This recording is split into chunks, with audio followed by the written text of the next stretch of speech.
Alright, welcome back to the channel and welcome to episode number 11 of the push for Relevancy, our Coastal Zone Championship Wrestling save, and today we begin the build to our biggest show of the calendar year, our season finale. Welcome to the Coastal Zone. I'm still going to call it the season finale, even though my YouTube series structures don't really go by season finales anymore.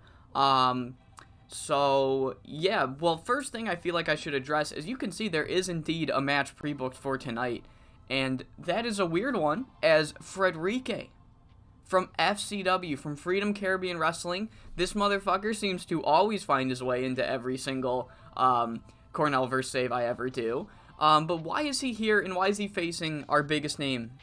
Well, that is because, as of, last night in game, so as of Saturday, the 16th of April, the Confederation of the Territories has officially welcomed Freedom Caribbean Wrestling into the Alliance. I have added them.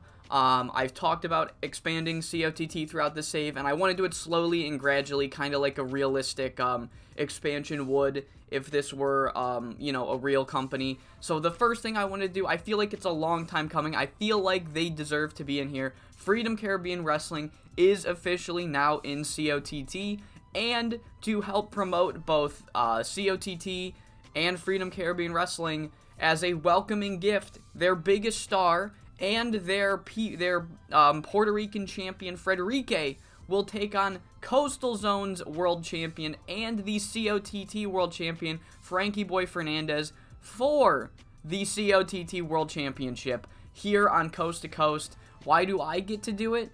Because in kayfabe, I guess, Sean McFly was the mastermind behind FCW joining COTT. We're also the first show since they've joined COTT, so I get to reap the benefits. It's my save. That's really all that it boils down to. But also, as you can see, as I've mentioned, it is Sunday the 17th of April. It is not Monday. We are doing tapings on Sunday for this episode because Frankie Perez signed with Pride and he would rather go to Japan than be with us. So we got to do these tapings on Sunday. But yeah, so we're building to welcome to the Coastal Zone. And that means that we are building to welcome to the Coastal Zone, and it is a 5-week build. So this episode will only be 2 tapings. However, our go-home episode, the next episode, episode 12, will have 3 tapings. We're doing a slightly longer coast-to-coast taping block. And, yeah, so we're building to welcome to the Coastal Zone. Honestly, I think that's all we got to get into.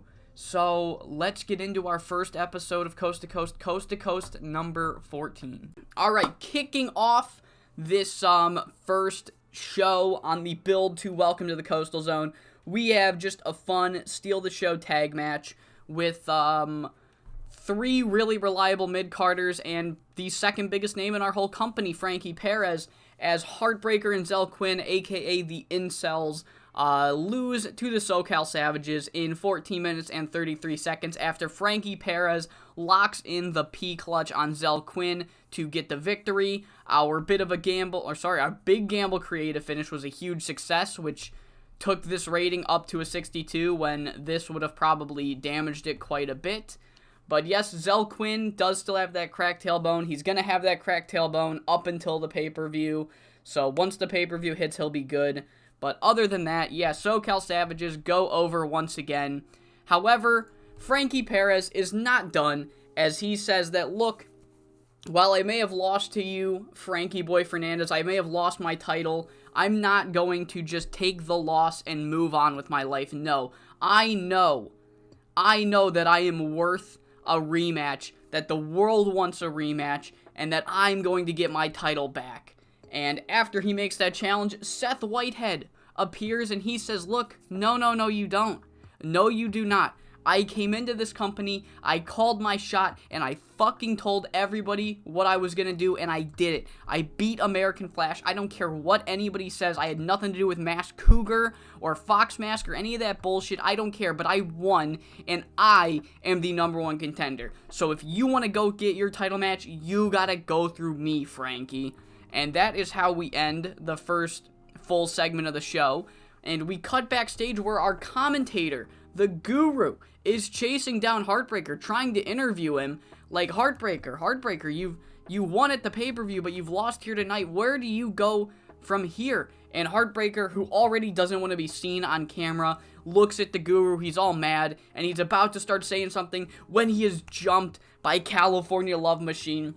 Heartbreaker has done nothing but fuck with California Love Machine, and then he won in that 3v3 match at the pay-per-view, so California Love Machine is not happy, just jumping Heartbreaker mid-promo, mid-interview, probably to send a message to the guy that this shit ain't over. This shit ain't over.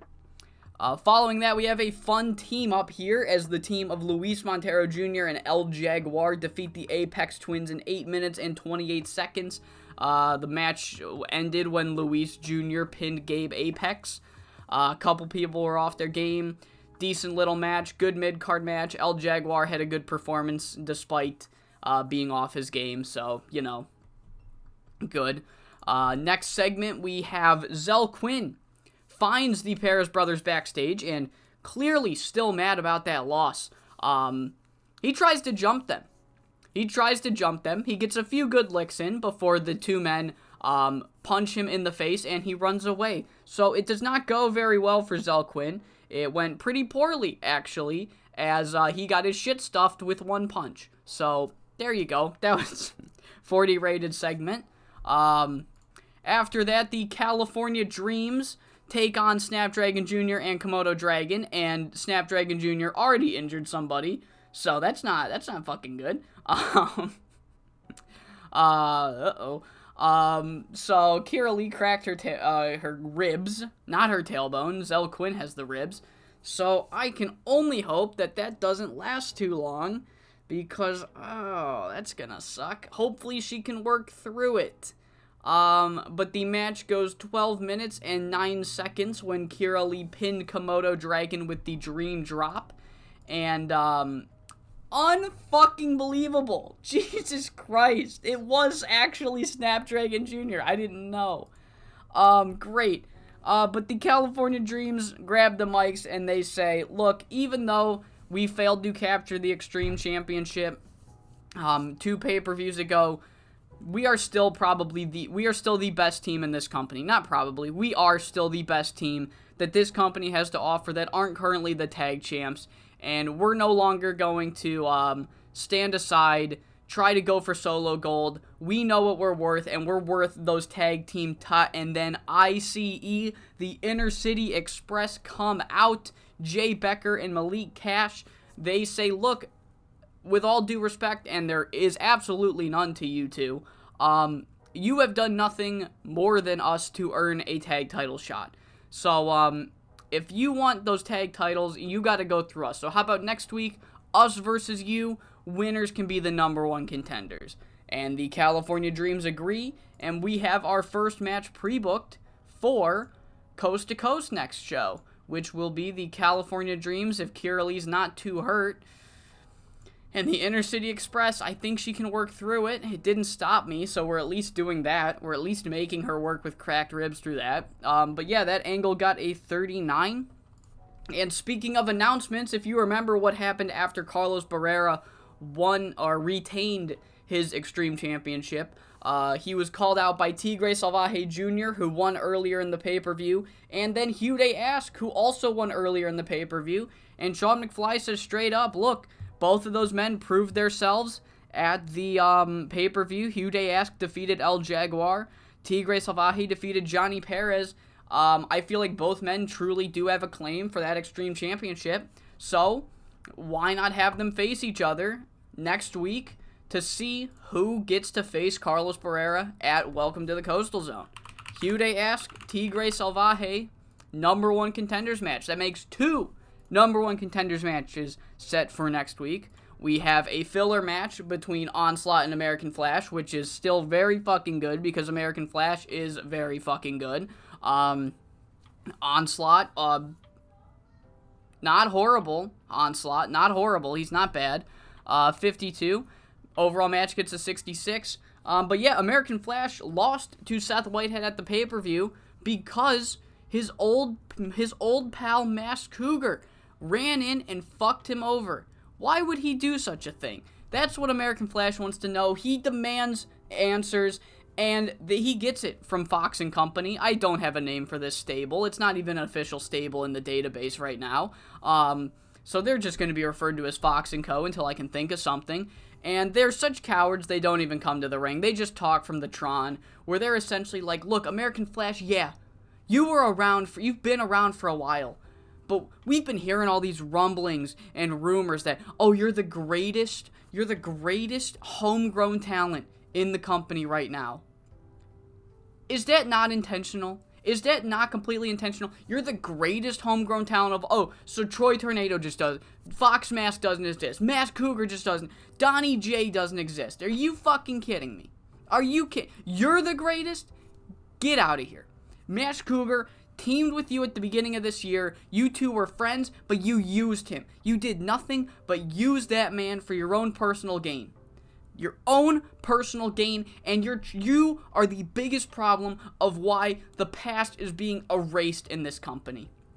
You are to blame. So, Fox Mask and Company are still completely just fighting this delusional cause of the past being erased, which just is not happening, at least in my opinion, and I'm booking the thing.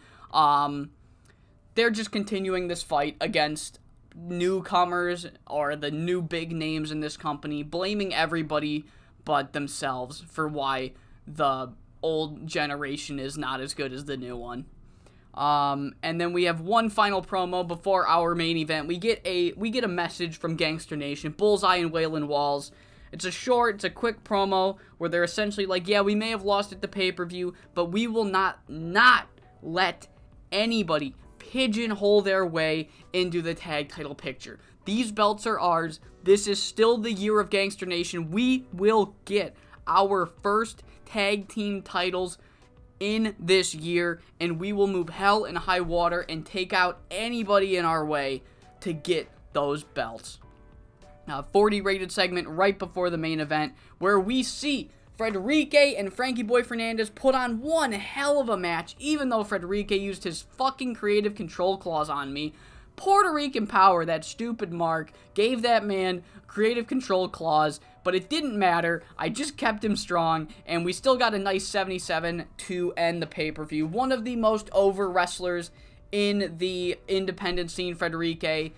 Welcome to COTT, Freedom Caribbean Wrestling. Hopefully, our future partnerships will not be as annoying. But yeah, it goes 19 minutes and 35 seconds, and Frankie-Boy Fernandez makes his first defense of the COTT World Heavyweight Championship. And he is once again called out by the same two men from earlier. Pretty much both Frankie Perez and Seth Whitehead are making their same cases.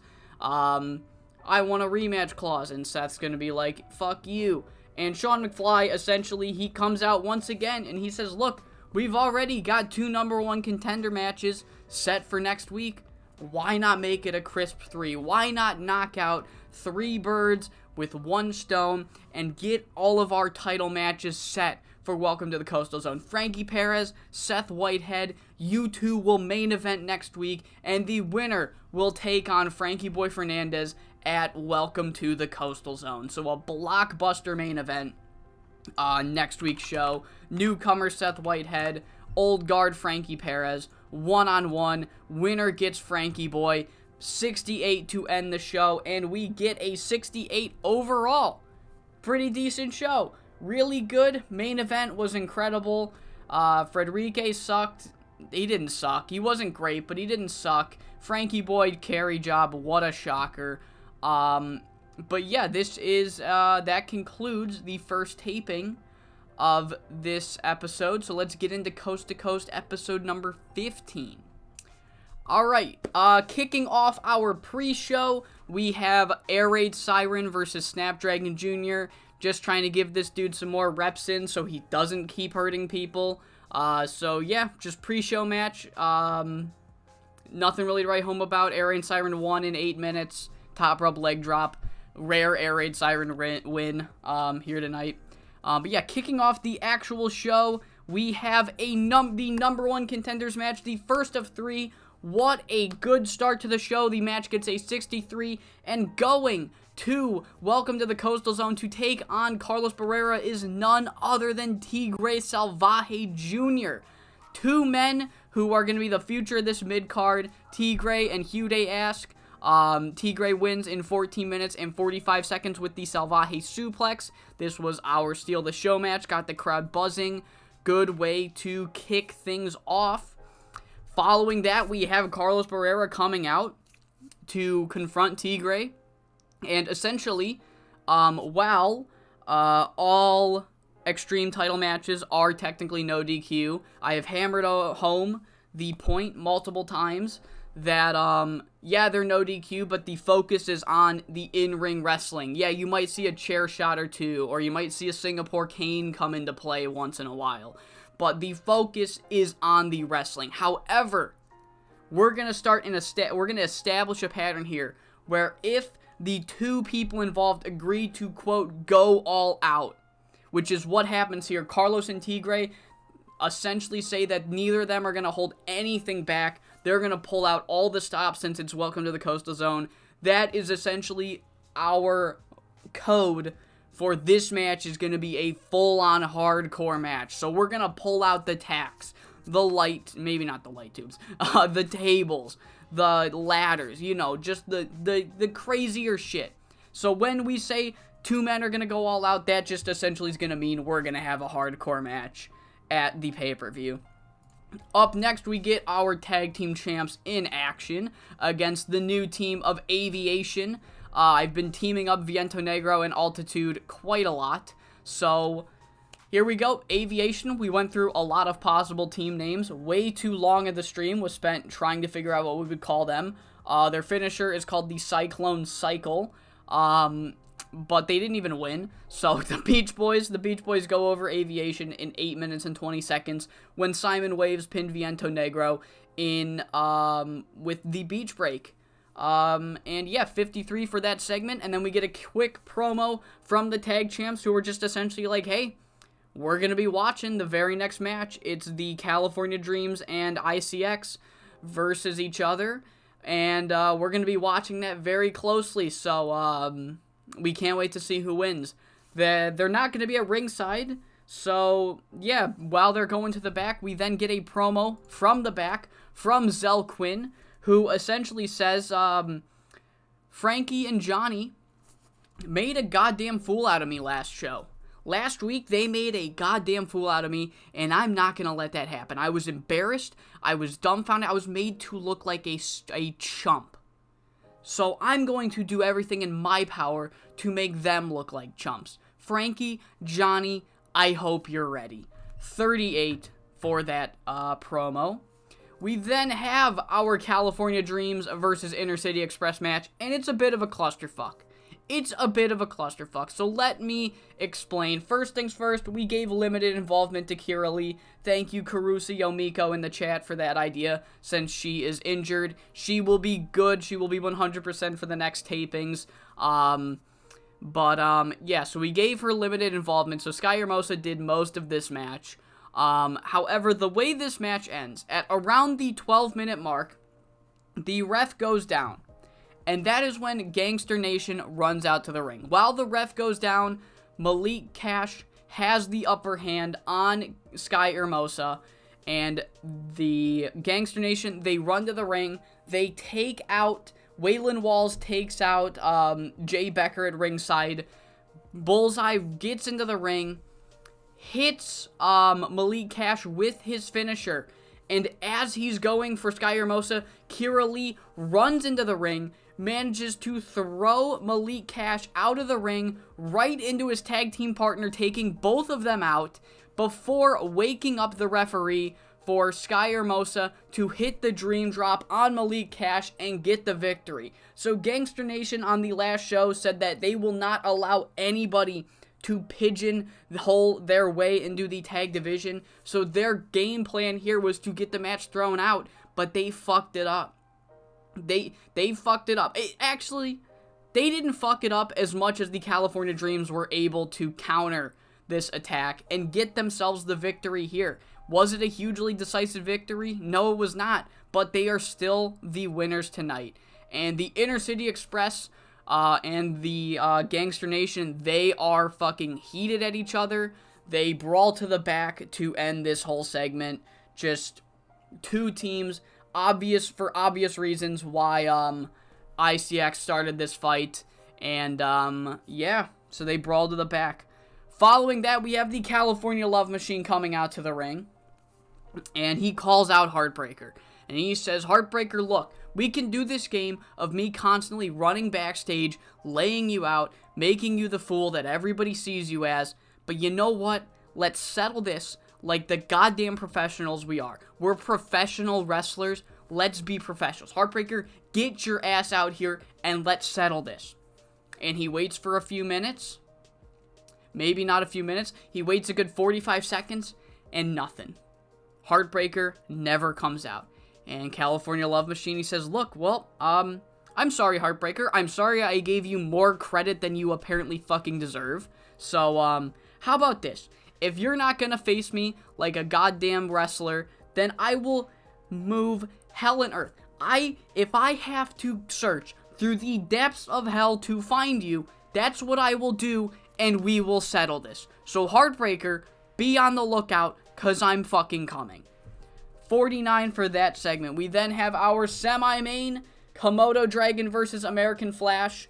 47 overall match. Both men were really off their game. I do not care. The whole point of this match is to give Komodo Dragon a good bit. Not like he takes about 40% of the match. And the whole time, commentary were putting him over. Like, man, this newcomer, he comes out and he's just fucking, look at this.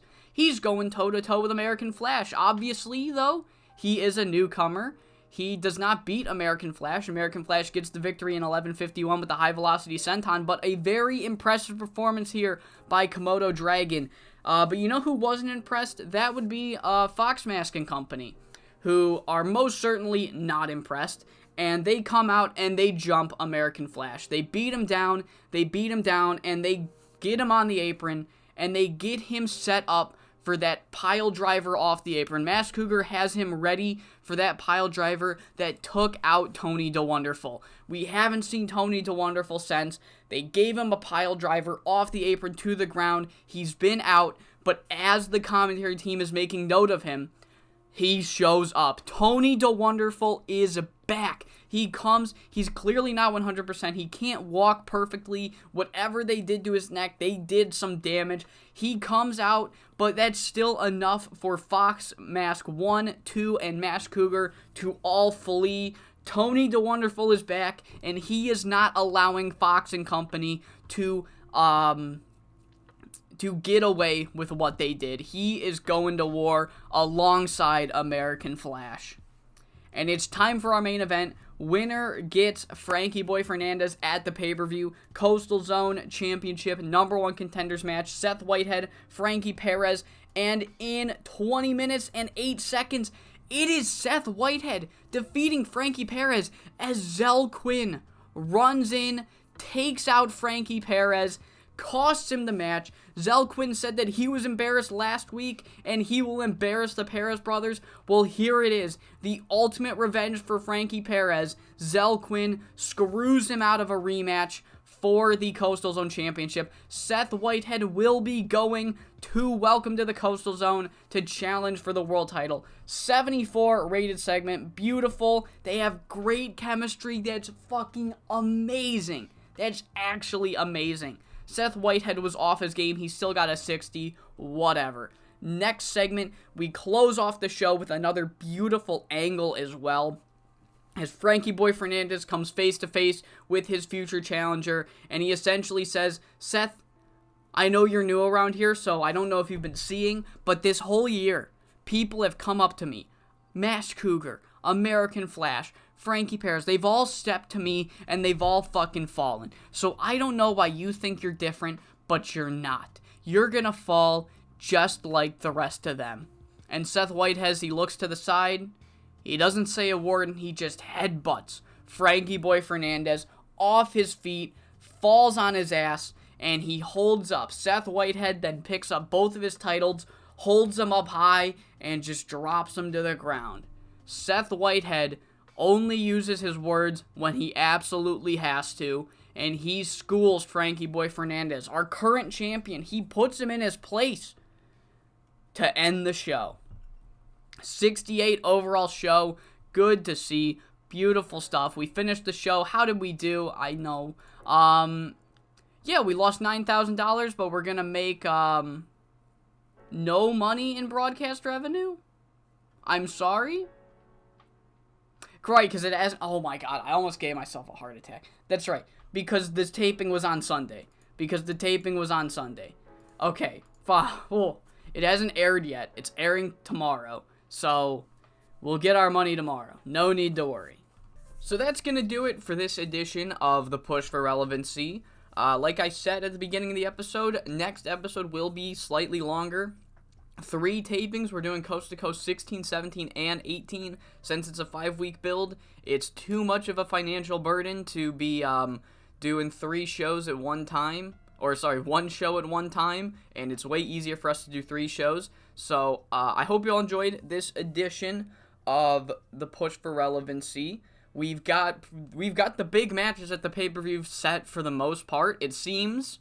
And nothing's official until it happens. So it seems like for the Tag Team Championships, the California Dreams have kind of, I wouldn't say weaseled their way, because if you weasel your way, you've planned it. This was clearly Gangster Nation fucking up their plan, and the California Dreams reaping the benefit. But it seems like the California Dreams are going to be going into Welcome to the Coastal Zone, challenging for the tag titles.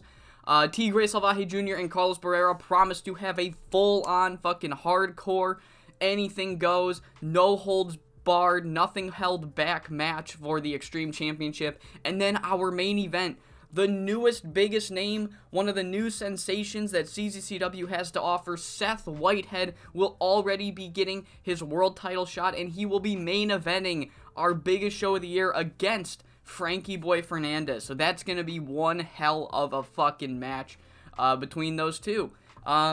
In terms for the next episode, in classic 64 fashion, I have not fucking pre-booked anything. So, your guess is as good as mine at this point in time of the stream. So, no, I pre-booked it. I don't know what... You're not funny, 64. Alright. Alright, so that's going to do it for this edition of the Push for Relevancy. I hope you all enjoyed, and I hope you all come back for episode number 12.